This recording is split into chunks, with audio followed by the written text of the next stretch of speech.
In Revolve we've done from the sketch. So it took a little bit initially to build that Revolve, that sketch, but now we've a lot of control in it. Now it's fully defined, that one. You could trim off your little bits in so that you've one close sketch that you swing around your Revolve.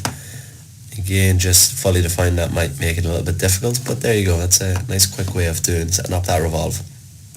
But now that we have it, we've a lot of good control on it. The last thing we need to kind of really add in is this cut. So it's cutting down 4 and it's 5 and it's along the center. And the only thing I want to show you in this, again, we want to cut in from one side, go across. It's curved surface, so we can't sketch on that curved surface. But we do know that our front plane is directly along the center axis of that shaft. So let's go, we can sketch on that. If we look at it 90 degrees, I'm going to set up, and what do I even do here? If I do a center rectangle, I'm keeping it on that center axis. I know it's going to be a width of 5 that cuts through, and I'm told I want to go in down 4 mil, so if I make it 8 for each side. And because we're cutting, it doesn't really, that's fully defined now, and because we're cutting, it doesn't really matter that we have that, excess on top. Now you see here, it's just cutting from one side.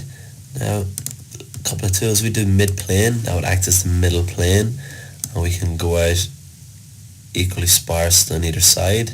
We can push that right out. But a lovely one we have here is to roll on both sides. So it always cut through on both sides, no matter if we change the outer diameter of that shaft. So that's the cutout put in. Very good. And then finally we add in the chamfer. We're told it's 1.5 at 45 degrees in 2 places. So that's here and up here. So we do all that in the one chamfer.